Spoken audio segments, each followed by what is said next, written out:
వేడిగా కొబ్బరితో ఆమ్లెట్.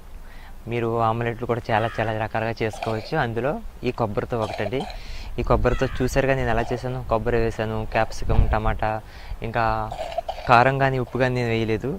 ఎందుకంటే కొబ్బరిలో ఉన్న తీపి సరిపోతుంది మనకి. చూసారుగా ఎంత కలర్ఫుల్గా ఉందో.